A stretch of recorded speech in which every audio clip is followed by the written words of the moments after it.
Hello, everybody. Welcome to this edition of the Cancer Coach Talks. I'm your host, Leslie Nance, and tonight we are going to be talking about something very important, which is moving towards healing and away from disease. And I'm going to share with you a little story that I actually found incredibly shocking, but also very telling in the way that people respond to a diagnosis or respond to what is happening to them.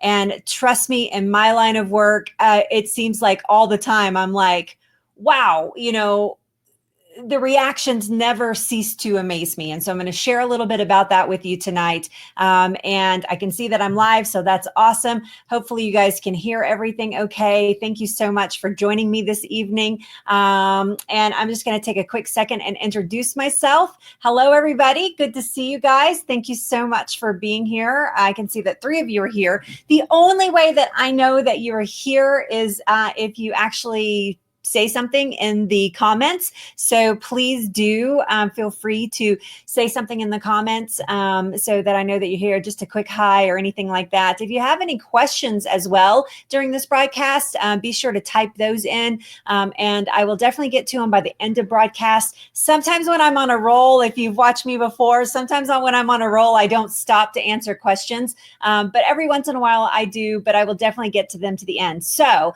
if you have not already, please share out. You never know who needs this information this evening or who is just looking for something to make a difference in their life. So thank you guys so much for being here. Let me introduce myself super fast. My name is Leslie Nance. I am a certified holistic nutritionist. I'm also a certified holistic cancer coach and a 7-year breast cancer survivor. So thank you guys. If you're not familiar with my story, you can go to anystagecancer.com and read more about me and my story, and also find a whole bunch of free resources there. So don't hesitate to check that out.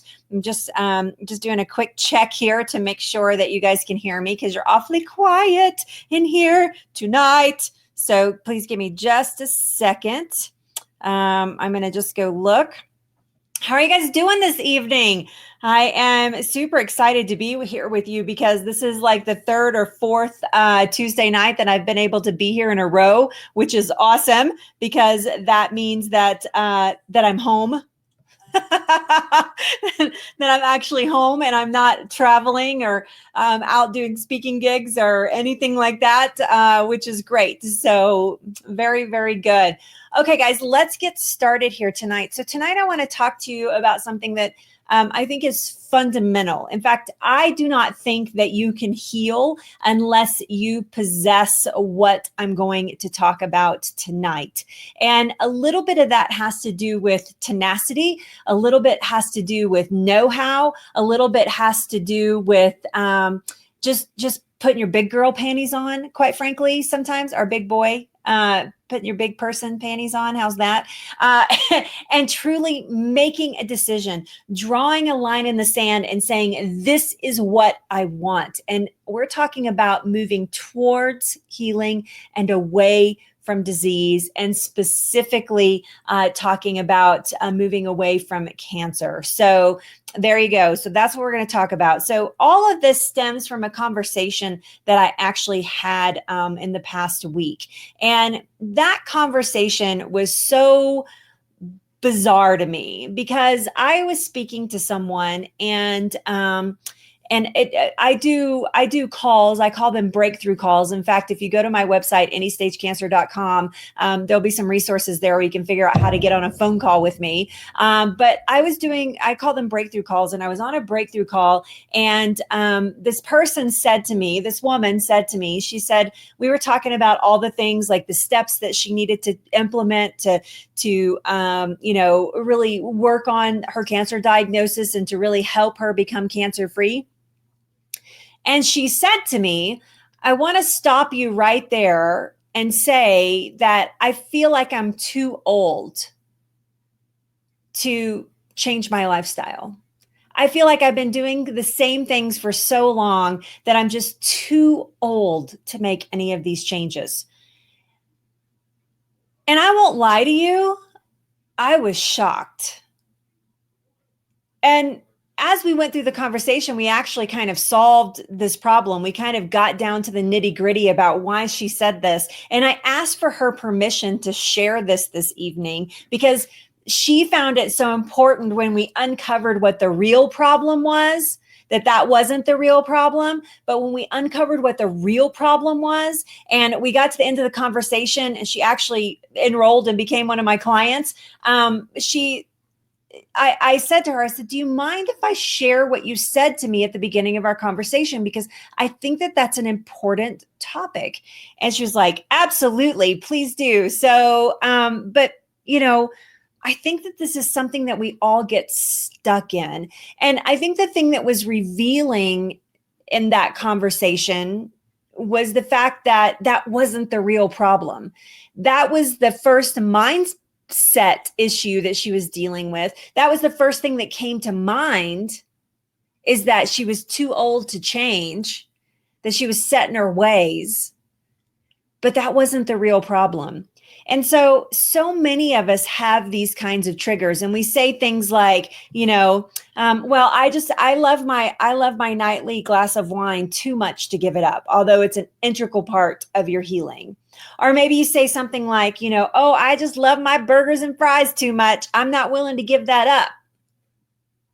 Or maybe it's something like, I don't like vegetables. I just can't eat vegetables. They make me gag. I just can't eat those plants. I don't like beans. I don't like this. I don't like that. Let me tell you, in my own personal life, that I ate 5 vegetables when I was diagnosed with cancer. And I had to learn how to eat vegetables.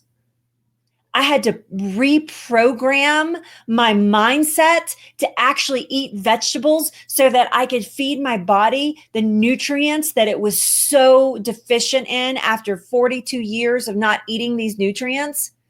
My body was so deficient in so many things.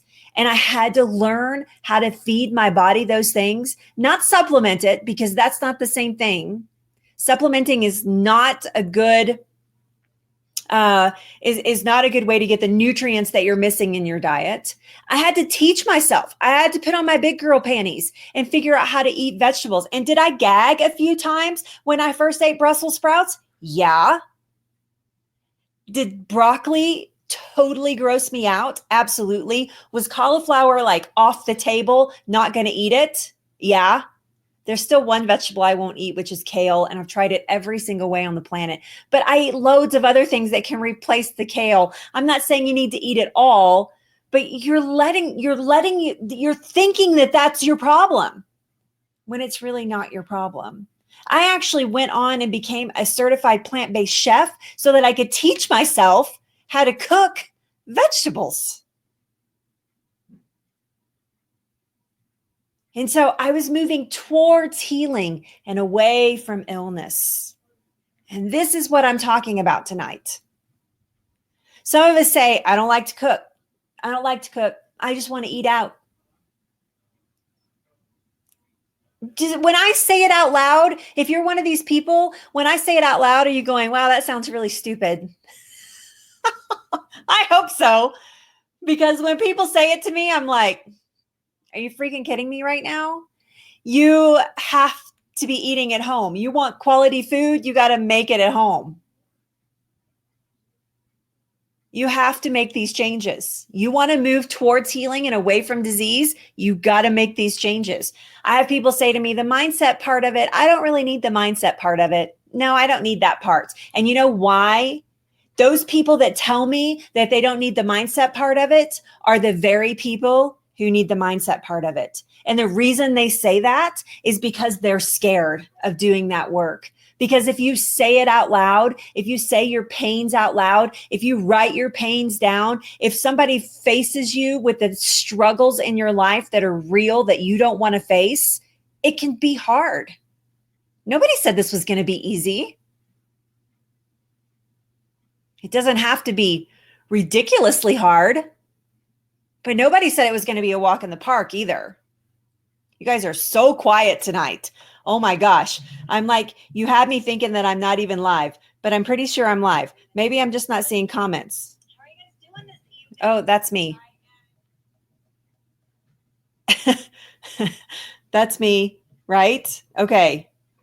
Hopefully you guys are here. Okay, good. Good. Glad you're here. Hi, Anne-Marie. It's good to see you. You guys are usually never this quiet, so I just want to make sure that I'm still live. But I mean, I have people say that, I ask them to do some mindset work and they say, I really don't have a purpose. I really don't have any big goals. Yes, you do. Yes, you do. You do have a goal. Even if it's buried deep inside of you, somewhere there is something that is speaking to you. Hi, Mary. Thank you guys for shouting out. It freaks me out because then I'm like, am I live? I hope I'm live. Thank you guys for shouting out. I appreciate it. I have people tell me, I don't have time to do this kind of work. I'm so busy with all my doctor's appointments and all the things that, with cancer, and I don't have time, or I don't have energy, or I don't have the money. I don't have the money to eat well. Yes, you do. I don't have the money to invest in my health. Yes, you do. These are things that move you away from disease and towards healing. Oh, hi, Gail. Hi, Anne. Thank you guys for being here. Thank you for Gail's encouraging me. Thank you, Gail. Yes, you do. You have everything, every resource. You have everything you need within reach. You just have to make a decision that you want to do it. You have to make a decision that you want to cook. You have to make a decision that you want to move towards healing and away from disease. Ball's in your court, and you're the only one on the court. Just saying. What's holding you back? I want you to stop right now, whatever you're doing. If you're multitasking, if you're watching this in replay, if you just popped in, whatever, I want you to stop what you're doing right this second. And I want you to take an evaluation. Am I moving towards my health, or am I moving towards disease?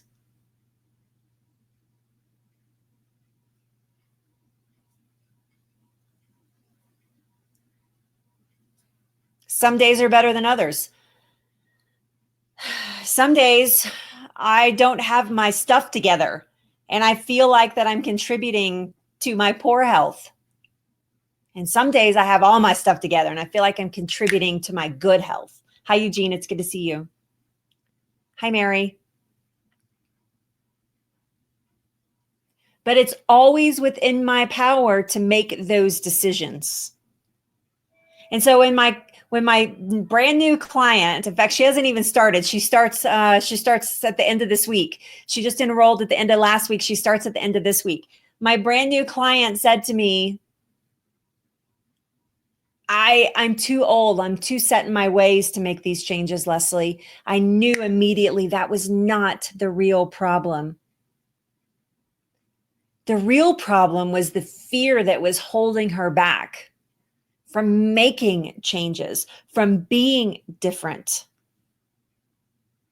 Right? I know every single one of you here that has had cancer never wants cancer again. I know that. But what decisions are you making? What patterns are you setting up for yourself? How are you keeping that from happening again? I ask people that on my breakthrough call. So what are you doing? What are you doing to keep cancer from coming back? What are the steps that you're taking? And some people can rattle them off to me, but the majority of people are like, I don't know. They don't know. This is always the question. What are you doing? Are you moving towards health? Are you moving towards disease?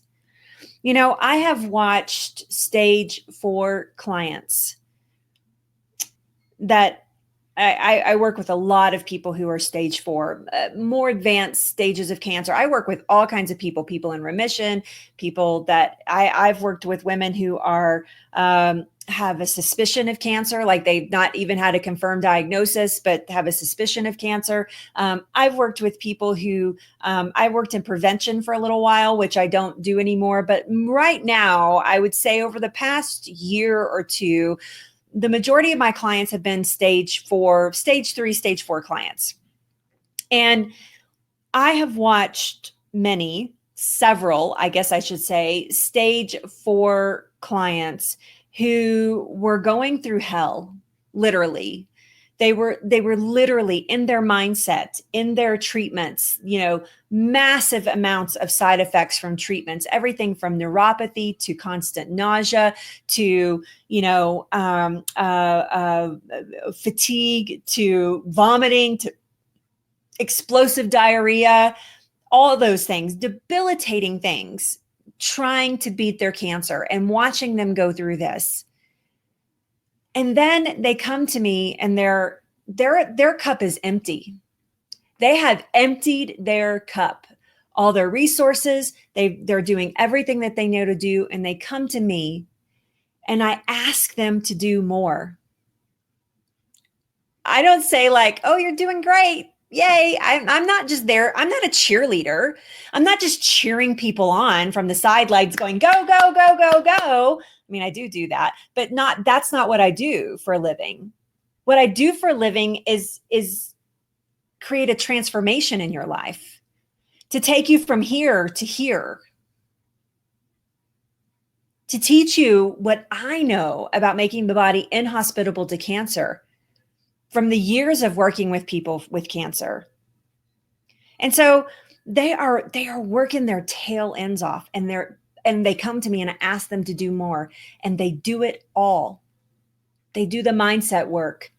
They do the grocery shopping. They do the cooking. They do the healthy eating. They work and they work and they work and they work hard. And guess what happens? Guess what happens? I would love to tell you that they come here, they come to me and they go into remission. That does happen.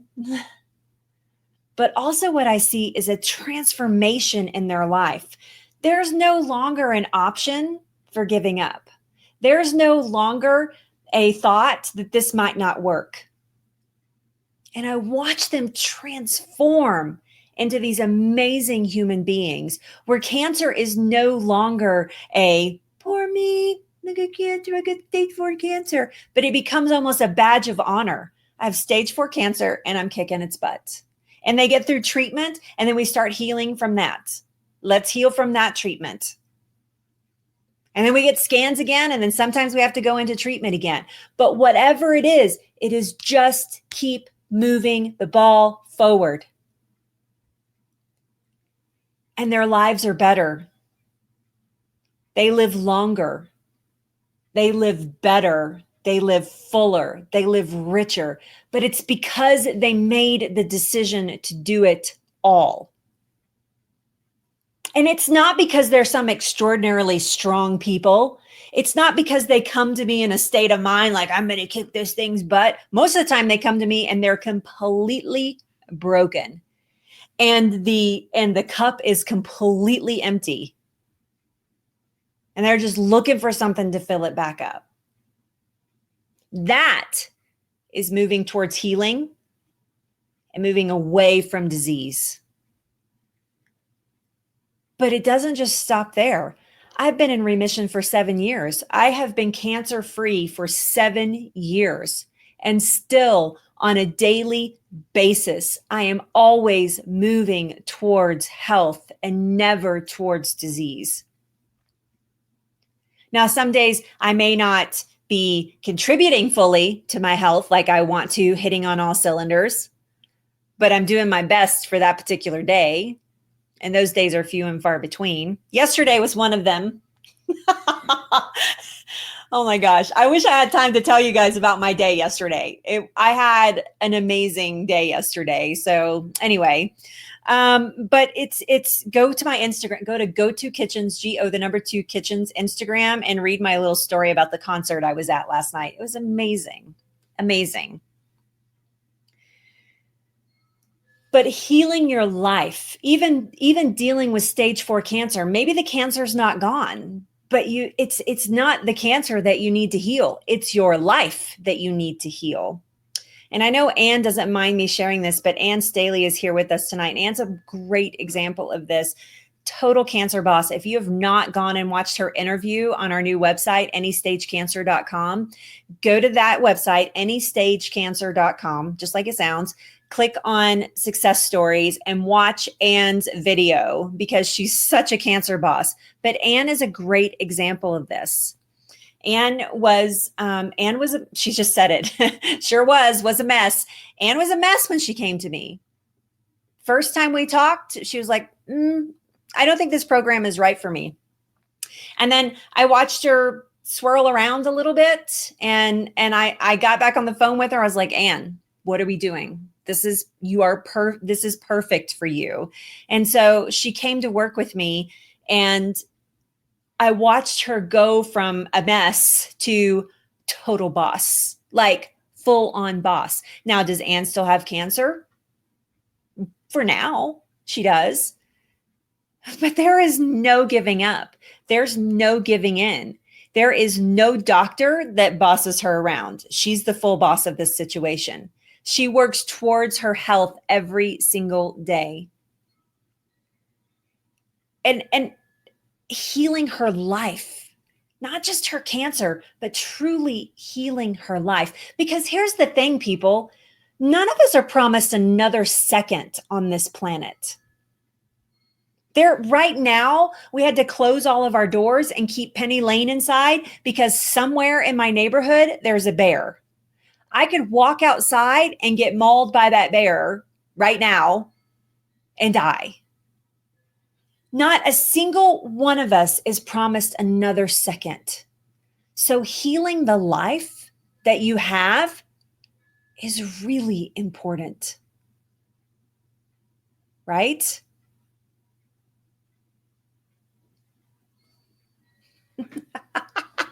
Anne says, never give up. Stubbornness becomes an asset. Exactly. I won't tell you what Anne calls herself for real, but it's funny. It's not cancer boss, but it's cancer something bee. Oh, I love it. I love it. I know. See, look, Anne is reporting tumors have decreased and shrunk in her last PET scan. And just, it wasn't long. It was probably a couple months ago. We were concerned because her tumor markers were going up, but that cancer's still shrinking. It's still going away. Right? Amazing news, Anne. Love, love, love sharing your good news. So here's the thing I want to leave you with. I want to leave you with this idea. Everything that you want in your life is sitting on an edge that you don't go to. And I shared a little bit about this in my Instagram story, and I think that this is a good place to share this. I'll share it here as well. But everything you want in your life is sitting on the edge. Some call it a comfort zone. Some call it a comfort area. Some people use all kinds of words for it. But what I mean by that is that you have to stretch yourself. You have to do things that are not exciting sometimes until they're exciting. I used to hate vegetables, and now I love them.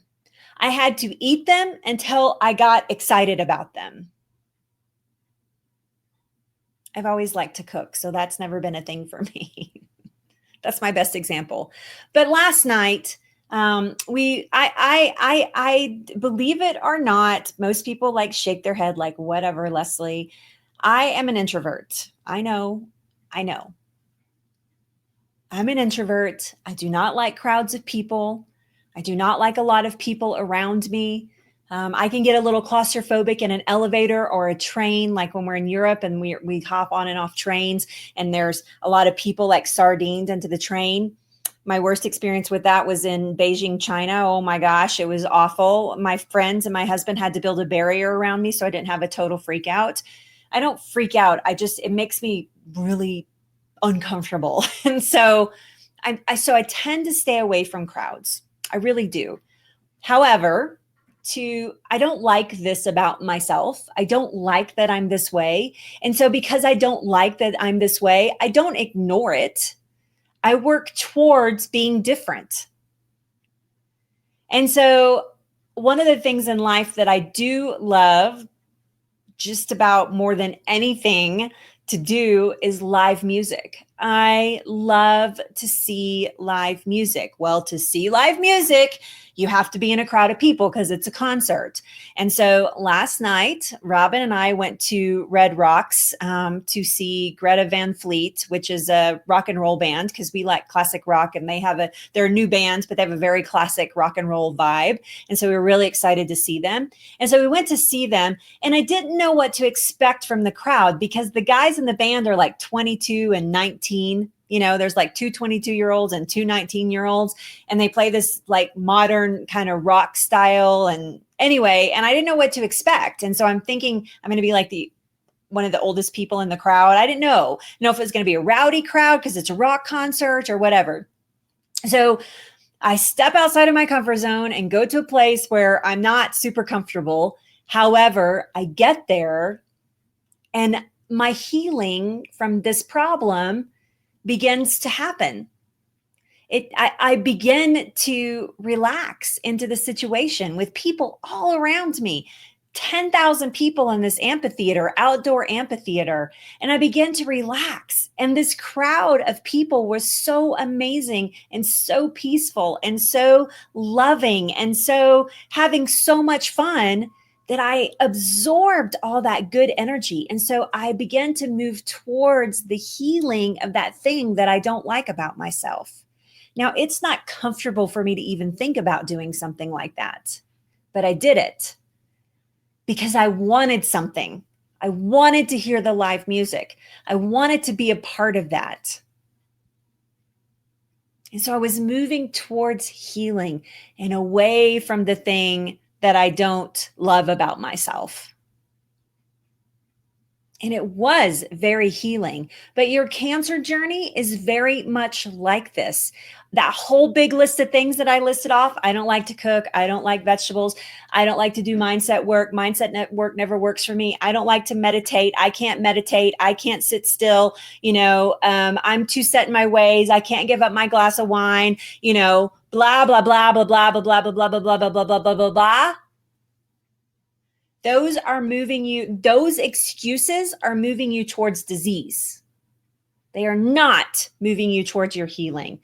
And everything that you want is on the edge of your comfort zone.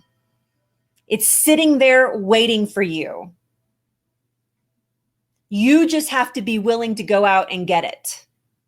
And so I came home last night with a full heart. I came home restored, thinking, this is amazing. I will never dread, at least in that one venue, going to a concert like that. It restored some faith inside of me. So I sat and went past my comfort zone, and what I wanted was out there. So then I ask you, what are you waiting for? Figure out what makes you uncomfortable and go to the edge of it. Maybe you're dying to work with me.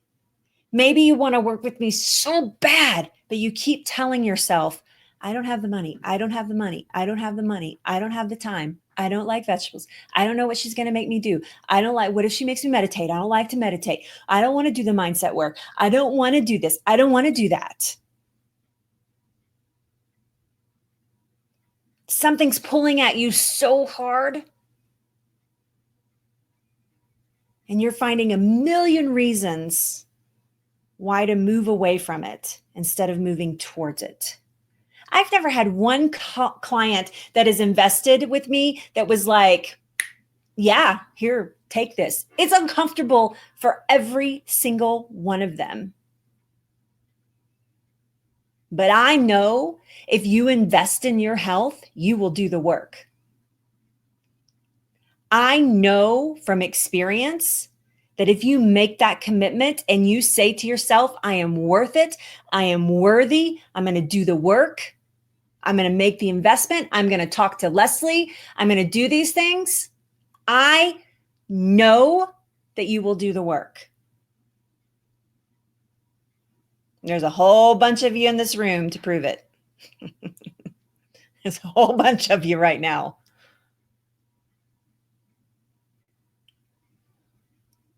So there you go. That's what I have for you this evening. I hope you enjoyed the talk. I hope it moved you towards healing and away from disease. If you are curious about more information about me, more information about how I work with people one-on-one, then go to anystagecancer.com. You can read more about me. There's tons of blog posts there. There are videos there and stories there and Marie's stories there, plus some other written stories. Go read those. There's a free training there, 5 steps to become the boss of your cancer. Go watch that free training. At the end of that free training, if you're still in the groove and you're like, okay, I jive with this woman. I like this woman. How do I work with this woman? How do I talk to her more? Then there's a free phone call in there. You just click that, make an appointment. I'm going to be on that other line ready to talk to you.